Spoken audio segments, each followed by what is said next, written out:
میں کچھ عورتیں اس قدر گناہگار اور بدعمال ثابت ہوئی ہیں کہ اللہ رب العزت نے ان کا ذکر اپنی نازل کردہ کتابوں میں بیان فرما کر انہیں آئندہ آنے والی اقوام کے لیے ایک مثال بنا دیا ہے۔ دنیاوی لذتوں کی طالب یہ عورتیں نہ صرف بے شمار انسانوں کی گمراہی کا باعث بنی بلکہ اللہ کے بعض جلیل القدر انبیاء علیہم السلام کے قتل میں بھی پیش رہیں۔ تو آئیے دوستو جانتے ہیں آسمانی کتابوں میں درج ان بدنصیب اور بدخصلت عورتوں کا احوال۔ حضرت لوط علیہ السلام کی بیوی۔ اردن اور اسرائیل کی سرحدوں پر جہاں آج ڈیڈ سی یعنی بحیرہ مردار نامی ایک بدبودار اور نمکین پانی کی جھیل موجود ہے، نمک سے بھری اس جھیل میں آج زندگی کا کوئی نام و نشان تک موجود نہیں۔ تاہم دوستو آج سے ہزاروں برس پہلے یہ انتہائی زرخیز اور مدنیات سے بھرپور خطہ تھا، جہاں سدوم اور گمورہ نامی شہر آباد تھی۔ یہی وہ قوم تھی جہاں اللہ تعالیٰ نے حضرت لوط علیہ السلام کو نبی بنا کر بھیجا تھا۔ اس قوم کا گناہ انتہائی شدید اور غلیظ تھا، ایسا گناہ جو اس سے پہلے نسل انسانی میں کسی نے انجام نہ دیا تھا۔ ان کے مرد مردوں سے جبکہ عورتیں عورتوں سے غیر فطری طور پر بدفعلی کے مرتکب ہوتی تھی۔ حضرت لوط علیہ السلام کی زوجہ جن کا نام مورخین وائلہ بیان کرتے ہیں، یہ بظاہر تو حضرت لوط علیہ السلام کی بیوی تھیں لیکن اندرونی طور پر اسی قوم یعنی قوم سدوم کی ہم خیال تھیں۔ دوستو اس سے زیادہ بدنصیبی کی بات کیا ہوگی کہ اللہ کے ایک پیغمبر کے ساتھ اپنی پوری زندگی بسر کرنے کے باوجود یہ عورت ہدایت کو نہ پا سکی۔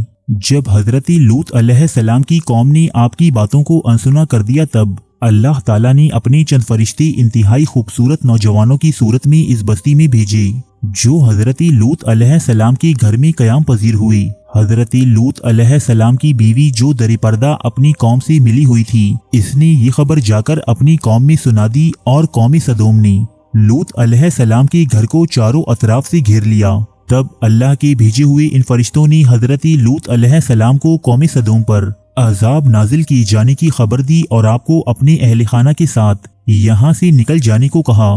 حضرت لوط علیہ السلام ابھی راستے میں ہی تھے کہ اس قوم پر کیمیائی پتھروں کی بارش شروع ہو گئی۔ آپ کی زوجہ جو مڑ مڑ کر اپنی قوم کو دیکھتی اور ان کی حالت پر بین کرتی تھی، وہ بھی اپنی قوم کے ساتھ ہی عذاب کا شکار بنی۔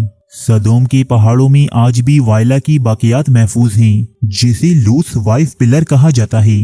حضرت لوط علیہ السلام کی بیوی کا تذکرہ بائبل کے ساتھ ساتھ قرآن مجید میں بھی کئی مقامات پر ہوا ہے۔ حضرت نوح علیہ السلام کی بیوی۔ حضرت نوح علیہ السلام کی قوم نوع انسانی کی وہ پہلی قوم ہے جو شرک جیسے گناہ میں مبتلا ہوئی۔ اس قوم نے اپنے نیک اور صالح افراد کے بت تراشے اور ان کی عبادت و تعظیم شروع کر دی۔ اللہ تعالیٰ نے حضرت نوح علیہ السلام کو اس قوم پر مبعوث فرمایا، تاہم یہ قوم اس قدر سرکش اور نافرمان تھی کہ یہ آپ کے گھر میں داخل ہو کر آپ کا گلا گھونٹتی اور آپ کو نڈھال کر کے بے یار و مددگار چھوڑ جاتی۔ آپ کو مجلسوں میں مارا پیٹا جاتا اور وہاں سے دھتکار دیا جاتا۔ حضرت نوح علیہ السلام کی بیوی بھی ان کافروں سے ملی ہوئی تھی۔ مفسرین و مورخین حضرت نوح علیہ السلام کی بیوی کا نام والہا یا والغہ بیان کرتے ہیں۔ یہ نہ صرف کافر تھی بلکہ اس کا رہن سہن بھی کافروں جیسا ہی تھا۔ کفر اور حضرت نوح علیہ السلام سے دشمنی میں یہ اپنی قوم کے ساتھ شریک تھی۔ یہ کافروں کی محافل میں شریک ہو کر حضرت نوح علیہ السلام کو دیوانہ و مجنوں قرار دیتی، نعوذ باللہ، اور اپنے بتوں کی بڑائی اور عظمت بیان کرتی۔ جب کوئی آدمی کفر و شرک کو چھوڑ کر ایک خدائے وحدہ لا شریک پر ایمان لے آتا تو یہ عورت اپنی قوم میں جا کر اس کی مخبری کرتی اور یہ لوگ ایمان لانے والے اس شخص پر عرصۂ حیات تنگ کر دیتی۔ والہا نامی اس عورت نے حضرت نوح علیہ السلام کے ایک بیٹے یام کو بھی کفر و گمراہی میں مبتلا کر دیا تھا، لہٰذا آپ کا یہ بیٹا بھی کافروں کے راستے پر چل کر آپ کی مخالفت کرتا۔ اللہ تعالیٰ نے اس عورت کی کفر اور بدبختی کی نشاندہی اپنی کتاب قرآن مجید میں کی ہے، جبکہ اس کا تفصیلی احوال بائبل میں بھی درج ہے۔ جب اللہ تعالیٰ نے قوم نوح پر سیلابی عظیم کا عذاب نازل کیا تو حضرت نوح علیہ السلام کی یہ بیوی اپنی کافر قوم کے ساتھ ہی لقمۂ اجل بن گئی۔ دلائلہ۔ دلائلہ وہ عورت ہے جس کا نام پچھلے ہزاروں سال سے بے وفائی اور دغا بازی کے لیے مشہور ہے۔ دلائلہ کا ذکر نہ صرف بائبل میں موجود ہے بلکہ بہت سے اسلامی مفسرین نے بھی اس کے واقعے کو اپنی تفاسیر میں بیان کیا ہے۔ واقعہ کچھ یوں ہے کہ حضرت موسیٰ علیہ السلام کی وفات کے بعد جب بنی اسرائیل قومی عمالقہ کی محکوم بن گئی تب اللہ تعالیٰ نے اس قوم میں ایک انتہائی طاقتور شخص سیمسن کو پیدا کیا۔ سیمسن اس قدر طاقتور تھا کہ یہ تنہا 1000 افراد کو موت کی گھاٹ اتار دیتا۔ قومی بنی اسرائیل نے اس کی یہ صلاحیت دیکھتے ہوئے سیمسن کو اپنی قاضی کے عہدے پر فائز کیا اور اس کی طاقت کی بلبوتے پر قومی عمالقہ پر فتح حاصل کرنے کی خواب دیکھنے لگی۔ جبکہ دوسری طرف جب قومی عمالقہ بزور قوت سیمسن پر قابو نہ پا سکی، تب انہوں نے اپنی قوم کی ایک انتہائی خوبرو حسینہ دلائلہ کو سیمسن کی طاقت کا راز دریافت کرنے کے لیے اس کے پاس بھیجا۔ سیمسن اس کے نازو انداز اور خوبصورتی کا دیوانہ ہو گیا، یہاں تک کہ اس نے دلائلہ پر یہ راز منکشف کر دیا کہ اس کی عظیم طاقت کا راز اس کے لمبے بالوں میں پوشیدہ ہے۔ ایک رات موقع پاتے ہی دلائلہ نے سیمسن کے لمبے بال کاٹ دیے۔ اسی رات قومی عمالقہ نے سیمسن پر حملہ کیا، اس کی دونوں آنکھیں پھوڑ ڈالیں اور اسے ایک کال کوٹری میں قید کر دیا گیا۔ پھر ایک دن جب قومی عمالقہ سیمسن پر فتح کا جشن منا رہی تھی اور اسے سب کے سامنے زدوکوب کیا جا رہا تھا، تب سیمسن نے اللہ تعالیٰ سے اپنی گناہوں پر توبہ طلب کی۔ اس توبہ کے نتیجے میں سیمسن کی کھوئی ہوئی طاقت دوبارہ بحال ہو گئی۔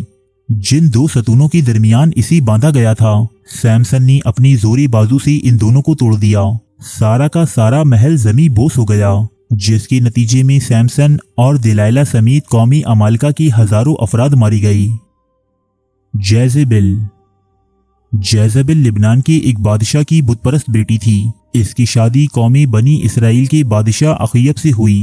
جیزبل نے نہ صرف اخیب کو بت پرستی کی جانب مائل کیا، بلکہ تمام ریاست میں ایک خدا کے بجائے بال اور دیگر دوسری دیوتاؤں کی عبادت رائج کر دی۔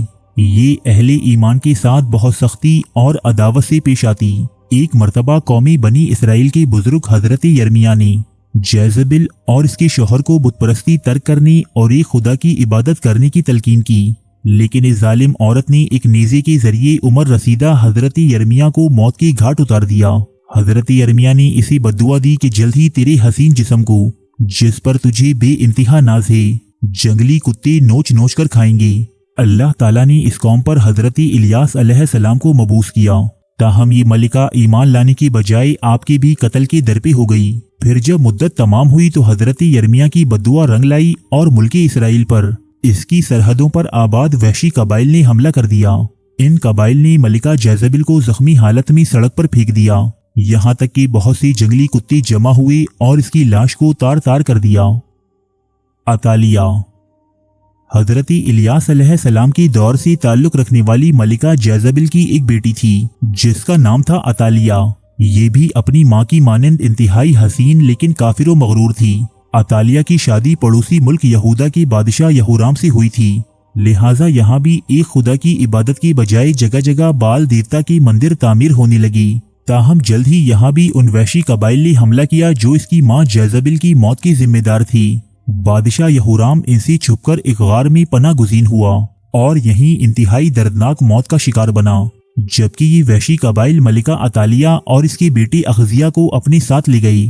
انتہائی ہراسانی اور تذلیل کے بعد ان وحشی قبائل نے عطالیہ اور اس کی بیٹی کو رہا کر دیا۔ رہائی کے بعد عطالیہ نے بال کی عبادت سے توبہ کر لی اور شریعتی موسیقی پر گامزن ہو گئی، لیکن اس تبدیلی کو ابھی 1 سال بھی نہ گزرا تھا کہ عطالیہ دوبارہ شرک کی جانب لوٹ آئی۔ ہوا یوں کہ اس کی بیٹی اخزیہ کے قتل کے بعد ملکہ عطالیہ کو ہی سلطنت یہودا کا حکمران تسلیم کر لیا گیا، سو اس نے طاقت و اقتدار کے نشے میں اندھی ہو کر نہ صرف اپنے پوتوں کا قتل کروایا بلکہ اپنی رعایا پر شدید ظلم و ستم ڈھانے لگی۔ تاہم اس کا ایک پوتا جو کسی نہ کسی صورت اپنی جان بچانے میں کامیاب ہو گیا تھا، یہودا کے لوگوں نے اسے اپنا بادشاہ بنا دیا اور یہ ملکہ یعنی عطالیہ اپنے محل کے باہر ایک مجمع کے ہاتھوں انتہائی تشدد اور بربریت کا شکار ہو کر مری۔ دوستو، عطالیہ کا ذکر بھی بائبل میں انتہائی تفصیل کے ساتھ درج ہے۔ ہیروڈیاس کو اگر تاریخ انسانی کی سب سے گنہگار عورت کہا جائے تو غلط نہ ہوگا، کیونکہ یہ عورت اللہ کے ایک نبی حضرت یحییٰ علیہ السلام کے قتل کی ذمہ دار ہے۔ دوستو، یہ حضرت عیسیٰ علیہ السلام کی پیدائش سے چند برس پہلے کا واقعہ ہے کہ ہیروڈیاس نامی ایک غریب لیکن انتہائی حسین و جمیل لڑکی فلسطین کے حکمران خاندان کی بہو بن بیٹھی۔ ابتدا میں اس کی شادی شہنشاہ ہیروڈ کے دوسرے بیٹے فلپ سے ہوئی تھی اور اسی سے ہیروڈیاس کے ہاں ایک لڑکی پیدا ہوئی۔ تاہم جب تقسیم وراثت کے وقت ہیروڈیاس نے دیکھا کہ زیادہ بڑی اور طاقتور مملکت